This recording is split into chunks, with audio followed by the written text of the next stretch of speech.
하나님 말씀 보겠습니다. 마태복음 21장 18절부터 22절 말씀입니다. 마태복음 21장 18절부터 22절 말씀입니다. 함께 봉독하겠습니다. 이른 아침에 성으로 들어오실 때에 시장하신지라 길가에서 한 무화과 나무를 보시고 그리로 가사 잎사귀밖에 아무것도 찾지 못하시고 나무에게 이르시되 이제부터 영원토록 내가 열매를 맺지 못하리라 하시니 무화과 나무가 곧 마른지라. 제자들이 보고 이상히 여겨 이르되 무화과 나무가 어찌하여 곧 말랐나이까. 예수께서 대답하여 이르시되 내가 진실로 너희에게 이르노니 만일 너희가 믿음이 있고 의심하지 아니하면 이 무화과 나무에게 된 이런 일만 할 뿐 아니라 이 산더러 들려 바다에 던져지라 하여도 될 것이요 너희가 기도할 때에 무엇이든지 믿고 구하는 것은 다 받으리라 하시니라. 아멘. 저는 오늘 이 말씀을 가지고 예수님은 왜 무화과 나무를 저주하셨을까라는 제목으로 함께 말씀의 은혜를 나누려고 합니다. 성경을 읽다 보면 가끔 이렇게 의아한 장면들을 만나게 됩니다. 오늘 읽은 이 말씀도 그중 하나이지 않을까 생각이 듭니다. 예수님께서 이제 십자가를 지시는 그 사역을 앞두시고 예루살렘에 입성하신 다음에 오늘 말씀의 앞에 기록된 지난주에 살펴본 말씀은 성전을 정화하는 작업을 좀 과격하게 하셨습니다. 이때부터 예수님의 모습이 심상치 않다는 분위기를 우리가 갖게 되는데 급기야 오늘 말씀에서는 죄 없는 무화과 나무가 예수님의 저주로 말라 죽는 일이 발생합니다. 우리 성경을 읽어가면서 참 당혹스러운 장면입니다. 20절에 제자들이 그것을 보고 이상히 여겼다고 하는데 우리도 이 말씀을 보면서 이상한 마음들이 든다는 것이죠. 그래서 어떤 분들은 이 말씀을 두고 예수님께서 배가 많이 고프셨는데 그래서 이제 화가 나셔서 무화과 나무를 저주하셨다 이렇게 말씀하시는 분도 있고 또 어떤 분들은 예수님께서 십자가를 앞두시고 스트레스가 너무 심하셔가지고 예민하시고 좀 이성을 잃으신 것이 아닌가라고 말하기도 합니다. 그런데 오늘 예수님께서 무화과 나무를 저주하신 이유 그리고 이것을 통해서 제자들에게 그리고 오늘 저와 여러분들에게 무엇을 가르치시기 원하셨는지 우리가 함께 생각을 해보려고 합니다. 먼저 이 본문을 읽어가면서 필요한 배경 지식이 있습니다. 그것은 바로 무화과 나무가 어떤 특징을 가지고 있는가 하는 것입니다. 저희 집 뒷마당에 무화과 나무가 하나 있습니다. 주인이 심어놨는데 꽤 사이즈가 큰데 제가 이제 무화과 나무에 대한 책을 보고서 진짜 그러한가 봤더니 그렇더라고요. 집이 없으신 분들은 교회 앞에 여기 보면은 무화과 나무가 있거든요. 나중에 이제 봄이 다시 오면 정말 그러한가를 한번 확인해 보시면 좋을 것 같습니다. 이 무화과라고 하는 이 나무는 그 꽃이 없이 열매가 피기 때문에 붙여진 이름인데 이 무화과는 이 나무에서 한 번만 1년에 한 번만 나는 것이 아니라 2번에서 많게는 5번까지 난다고 합니다. 그래서 첫 열매가 이스라엘 기준으로 늦봄, 그러니까 4월 정도에 열리고 10월까지 계속해서 열매가 나게 되는데 이스라엘에서는 이 무화과 나무의 첫 번째 나온 열매와 그리고 이후에 나오는 열매를 구분해서 부릅니다. 그러니까 이름이 다르다는 겁니다. 그래서 4월부터 열리는 이 열매, 첫 번째 나오는 열매를 파게라고 이름을 하고요. 그리고 이후부터 나오는 이 열매를 테에나라고 합니다. 그래서 이스라엘 사람들에게 무화과 열매는 파게와 첫 번째 열리는 파게와 뒤에 계속해서 열리는 테에나로 이렇게 구분을 해서 부른다는 겁니다. 그런데 저희는 무화과라고 그냥 동일하게 부르고 있죠. 예수님께서 지금 예루살렘에 오신 이 시기는 파게 첫 번째 무화과 나무의 열매가 날 때였습니다. 그런데 오늘 본문에 보니까 예수님께서 그 잎사귀가 난 것을 보고 이제 저기에 파기가 있겠구나라고 하셔서 가셨는데 찾지 못하셨다는 겁니다. 오늘 본문 말씀을 마가복음에서는 조금 더 자세하게 기록을 하고 있는데 마가복음 11장 13절 말씀을 보니까 이렇게 기록합니다. 후반부에 보면 예수님께서 이것을 가셨는데 이는 무화과의 때가 아닙니다라고 기록을 합니다. 그래서 우리는 더 당황스러워합니다. 아니 지금 무화과가 열릴 때가 아닌데 예수님이 잎사귀밖에 없다고 이렇게 저주하시면 되는가라는 질문을 하게 되는 것이죠. 그런데 이 말씀에 기록되어져 있는 저 때는 무화과 나무의 이후에, 그러니까 본 열매인 테에나의 때가 아니다. 테에나를 거둘 때가 아니었다는 겁니다. 다시 말하면 이 잎이 났다는 것은 무화과는 잎이 나기 전에 파괴가 나기 때문에 이 잎이 무성할 때는 파괴는 있어야 되고, 그리고 이 테에나는 아직 나지 않는 요 때를 말하고 있다는 겁니다. 그런데 지금 이 무화과 나무에는 아무런 열매도 없었다는 것이죠.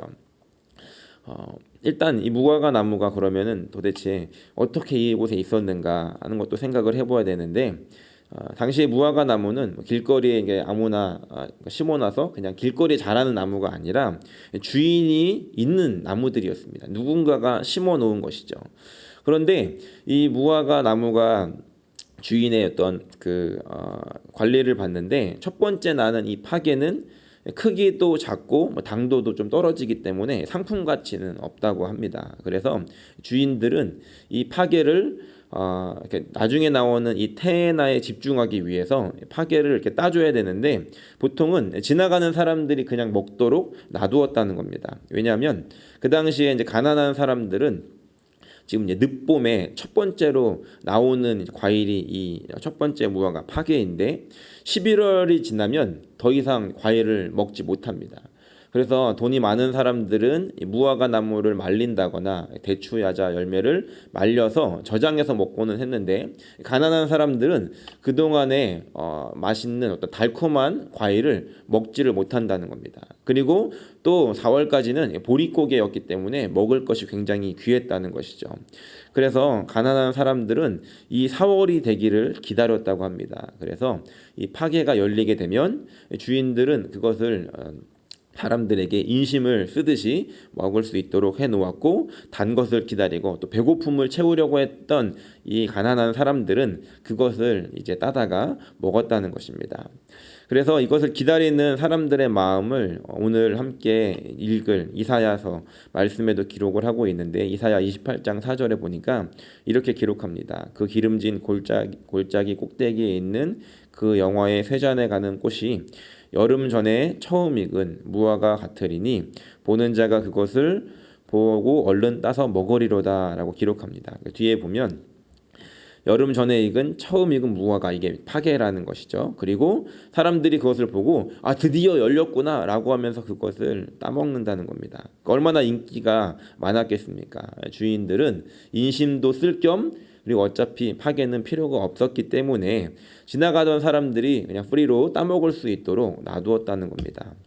예수님도 그리고 제자들도 넉넉한 그런 사람들이 아니었기 때문에 아마 이 파괴를 자주 이용하셨을 텐데, 지금 예수님께서 시장하셔서 그 파괴의 열매를, 무화과 나무의 첫 열매를 얻고자 그 나무에 갔는데 그것을 찾을 수가 없었다는 겁니다.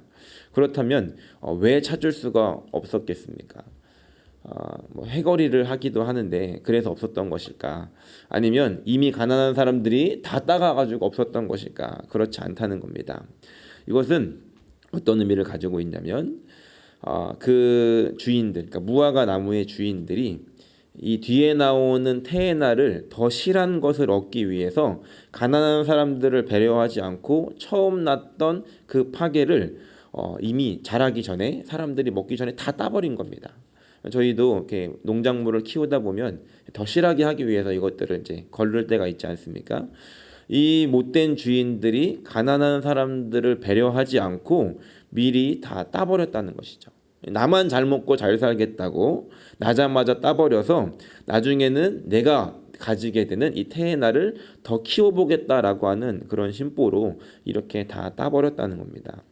그래서 예수님께서 오늘 이 무화과 나무를 저주하신 것은 이 죄 없는 무화과 나무가 억울하게 죽은 것이 아니라, 이 무화과 나무의 잘못을 지적하신 것이 아니라 그것을 나눌 줄도 모르는 이 주인의 잘못을 지적하시면서 그 욕심으로 인해서 이 나무의 주인은 이 나무에서는 더 이상 그 어떤 열매도 맺지 못하게 하시겠다라고 하는 예수님의 심판이 그곳에 들어가 있었다는 겁니다.